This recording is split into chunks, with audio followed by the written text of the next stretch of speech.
Hello guys, welcome back to my channel Wangshan forever love. तो आज मैं आप लोगों के लिए मेरी स्टोरी का नेक्स्ट चैप्टर लेकर आई हूँ। मैं उम्मीद करूँगी कि ये स्टोरी आपको पसंद आ रही हो और आप इंजॉय कर रहे हों। अगर आप स्टोरी पहली बार सुन रहे हैं तो प्लीज़ मेरे चैनल को सब्सक्राइब कर लेना, बेल आइकन को प्रेस ज़रूर से कर देना। तो अब हम अपनी स्टोरी की तरफ चलते हैं। जैसा कि हमने प्रीवियस वीडियो में देखा था, जान जो सोचता है कि उसने किस तरीके से सुयांग को किडनैप करा लिया था। उसके बाद वो अपनी बाइक लेके अपने घर की तरफ निकल जाता है। वो जब अपने घर पहुंचता है तो वो बहुत गुस्से में था और उसके सामने आने की हिम्मत तो किसी में नहीं थी। तभी नीहू शांग जो सुयांग के जान के पास आके बोलता है, जान वो बेसमेंट में तुम्हारा वेट कर रहा है, क्या अभी मिलना चाहोगे या बाद में? मुझे अभी मिलना है उससे। उसकी हिम्मत कैसी हुई ईवो को फॉलो करने की? उसे पनिशमेंट मिलना ज़रूरी है, ये कहकर जान जो अपने घर के पीछे बने हुए बेसमेंट में चला जाता है। वहाँ पर सुयांग जो घायल पड़ा हुआ था, उसकी हालत बहुत ख़राब थी। न्यूशांग ने उसे बहुत मारा था, जिस वजह से उसकी बॉडी पे बहुत सारी जगह इंजरीज हो चुकी थी। उसके क्लोथ भी फट चुके थे घसीटे जाने की वजह से। उसके माउथ से भी ब्लडिंग हो रही थी। जब उसकी नज़र जान पे पड़ती है तो वह सरप्राइज रह जाता है और वो डरते हुए बोलता है, प्लीज़ मुझे माफ़ कर दो। मैं तुमसे वादा करता हूँ मैं दोबारा ईवो को कभी फॉलो नहीं करूँगा। मैं इस कंट्री में तक नज़र नहीं आऊँगा, प्लीज़ मुझे जाने दो। जान जिसके फेस पे एक ईविल सी स्माइल थी और वो सुयांग की तरफ झुकते हुए उसके हेयर को से पकड़ के उसे उठा लेता है और बोलता है, अगर तुमने मेरे साथ कुछ ऐसा करने की कोशिश की होती तो मैं तुम्हें माफ़ कर देता। तुमने क्या समझ के उसे फॉलो किया? हाँ, उसने जब तुम्हें मना कर दिया तो तुम्हारी समझ में नहीं आता है? तुम्हें तो इसके लिए सज़ा मिलना ज़रूरी है, ये कहकर जान जो सुयांग को स्लैप करता है और सुयांग जो दूर जाके गिरता है। उसके बाद जान जो सुयांग को बहुत टॉर्चर करता है। सुयांग जो अधमरा सा हो गया था, उसे खुद की गलतियों पे पछतावा हो रहा था। उसे समझ ही नहीं आ रहा था वो क्या करे, वो यहाँ से कैसे निकले। तभी जान जो वहाँ से जाते हुए बोलता है, सुयांग आने वाली लाइफ तुम्हें यहीं बितानी है, तो भागने की कोशिश तो बिल्कुल मत करना, क्योंकि मुझे नफ़रत है उन लोगों से जो अपनी सिचुएशन से भागते हैं। तो चुपचाप से जो कुछ हो रहा है उसे एक्सेप्ट करते रहो। उसके बाद जान जो वहाँ से चला जाता है। सुयांग जो अपने नीज के बीच में अपना सर फंसा लेता है और रोने लगता है। वो बहुत बुरी तरीके से रो रहा था। जान जो वहाँ से चला जाता है उसके बाद वो बस ईवो के ख्यालों में ही खोया हुआ था। टाइम जो इसी तरीके से बीतने लगा था। वो लोग बहुत हैप्पी मोमेंट्स जो एक दूसरे के साथ जीते थे, रोमांस करना, डेट पे जाना, साथ में डिनर और बहुत सारी चीज़ें। मानो उन लोगों की दुनिया जो एक खूबसूरत हेवन की तरह बन चुकी थी, जिसमें कोई प्रॉब्लम नहीं। पर कहते हैं ना, जब हद से ज़्यादा खुशियाँ हो जाएं तो दर्द तो आ ही जाते हैं। एक दिन जान और ईवो जो होटल में डिनर कर रहे थे, लेकिन तभी ईवो की नज़र किसी पे पड़ती है और वो वहाँ पर खड़ा हो जाता है। दूसरी तरफ से एक पर्सन जो ईवो की तरफ आता है, उसका फेस एकदम कोल्ड था। वो थोड़े उम्र में ज़्यादा थे। जान जब उन्हें देखता है तो वो भी खड़ा हो गया था। वो पर्सन जो बस कंटिन्यूसली जान को घूरे जा रहे थे और तब भी वो गुस्से में जान को स्लैप कर देते हैं। वो जिसे समझ ही नहीं आया कि अचानक से ये क्या हो गया। जान को बहुत गुस्सा आता है, लेकिन वो किसी तरीके से खुद के गुस्से को कंट्रोल कर लेता है। लेकिन तभी वो जो जान के सामने आते हुए बोलता है, अंकल ये आप क्या कर रहे हैं? ये क्या हरकत है? आप आप ऐसा कैसे कर सकते हैं? ईबो तुम जानते भी हो इसे? ये पर्सन तुम्हारे साथ क्या कर रहा है? अंकल मैं इसे बहुत प्यार करता हूँ और ये जान है, कोई प्यार व्यार नहीं करता ये तुमसे। ये सिर्फ अपने फ़ायदे के लिए ये सब कर रहा है। तभी जान जो ईवो के सामने आता है और बोलता है, मिस्टर लैन कुरैन, हम भले ही एक दूसरे के राइवल्स हैं, पर मैं ईवो से बहुत प्यार करता हूँ और ट्रू लव करता हूँ मैं उससे। मैं उसके साथ किसी बिजनेस डील या फिर आपको हराने के लिए नहीं हूँ। प्लीज़ आप मेरे यकीन करें। तभी ईबो जो बोलता है, अंकल मुझे नहीं पता जान और आपके बीच क्या है, लेकिन मैं जान से बहुत प्यार करता हूँ और जान भी मुझसे बहुत प्यार करता है और मैं अपनी आगने वाली लाइफ सिर्फ उसके साथ बिताना चाहता हूँ। लेकिन तभी लैन को रैन जो गुस्से में ईवो को स्लैप कर देते हैं। ईवो जिसे बहुत ज़्यादा बुरा लगा था। ये फर्स्ट टाइम था जब उसके अंकल ने उसे स्लैप किया। लैन को रैन जो गुस्से में बोलते हैं, ईवो आज तक तुमने जो कहा जो किया हमने माना, लेकिन आज नहीं। मैं तुम्हारी लाइफ को बचाने के लिए तुम्हारे खिलाफ भी जा सकता हूँ। ये कहकर लैन को रैन जो वहाँ से ईवो को घसीटते हुए ले जाने लगते हैं। जान जिसे समझ ही नहीं आ रहा था वो क्या करे। वो लैन को रैन को हर्ट भी नहीं कर सकता, जिसकी वजह से अगर उसने ऐसा किया तो जिसकी वजह से ईवो को बुरा लगेगा। वो सोच रहा था कि अगर लैन को रैन की जगह भी या कोई और होता तो वो एक सेकंड भी नहीं लगाता, उस पर्सन को जान से मार देता। दूसरी तरफ ईबो जो कार में बैठा हुआ था और लैन को रैन जो गुस्से में थे। ईबो बार बार कह रहा था कि वो जान से बहुत प्यार करता है। प्लीज़ अंकल आप समझने की कोशिश करें, मैं जान के बिना नहीं रह सकता। ईबो तुम समझने की कोशिश करो, वो एक माफिया है, वो हमारा राइवल है और मैं जानता हूँ वो बिजनेस के लिए किसी भी हद तक जा सकता है। अंकल आप मेरा यकीन क्यों नहीं करते हैं? अगर उसका कोई बिजनेस वाला मोटिव होता तो वो गग्गा के साथ ये सब करता, मेरे साथ नहीं। मेरा तो कोई रिश्ता भी नहीं है बिजनेस से, फिर मेरा यकीन क्यों नहीं कर रहे हैं? ईबो जो रोने लगा था। लैन कुरैन जिन्होंने अपने नेफ्यू को आज तक कभी भी रोते हुए नहीं देखा, उन्हें अंदर से बहुत बुरा लग रहा था, लेकिन वो ऐसे ही किसी ऐसे पर्सन के साथ अपने नेफ्यू को रहने के लिए नहीं भेज सकते जो सालों से एक दूसरे के राइवल्स रहे हों। उसके बाद लैन कुरैन जो ईबो को घसीटते हुए लेकर आते हैं और उसे रूम में लॉक कर देते हैं।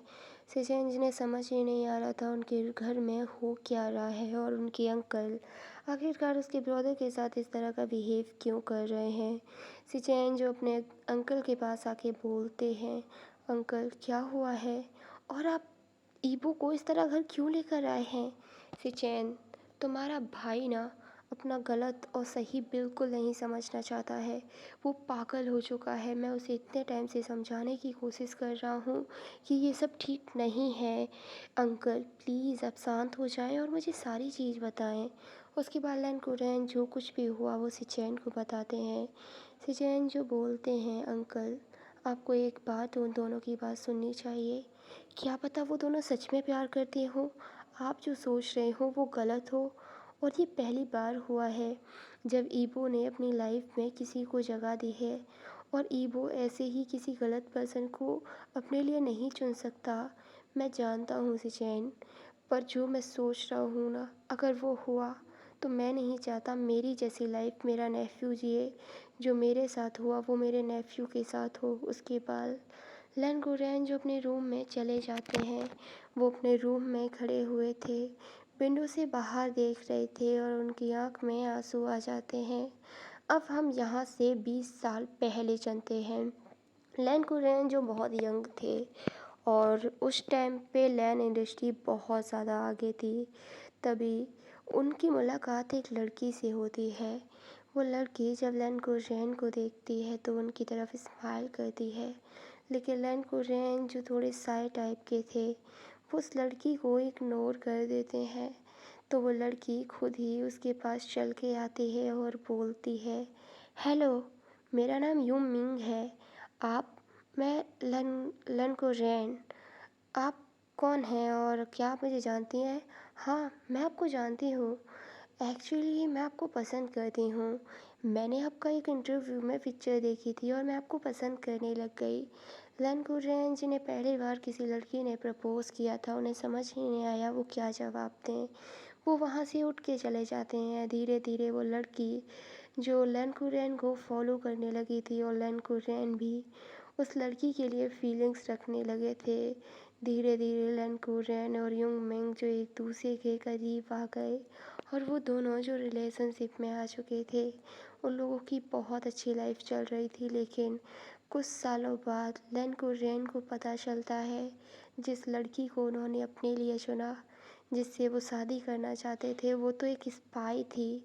उस लड़की ने उन लोगों की कंपनी की सारी इम्पोर्टेंट जानकारी दूसरी कंपनी को दे दी, जो उनकी राइवल थे, जिसकी वजह से लैन इंडस्ट्री लो में चली गई। और उसके बाद लन कुरियन ने अपनी लाइफ में किसी को जगह नहीं दी और उनका यकीन ट्रू लव से उठ गया और उन्होंने डिसाइड किया कि वो आज के बाद कभी भी किसी लड़की को खुद के लिए नहीं चुनेंगे। अब हम प्रेजेंट में आते हैं। लन कुरियन जो खुद से बोल रहे थे, ईबो, मैं नहीं चाहता जो सारी चीज़ें, जो तकलीफ़, जो दर्द मैंने फ़ेस किए हैं वो तुम फ़ेस करो। तुम्हें पता है तुम्हारे अंकल बहुत स्ट्रॉन्ग हैं, इसलिए इन्होंने खुद को संभाल लिया, लेकिन तुम इतने स्ट्रॉन्ग नहीं हो।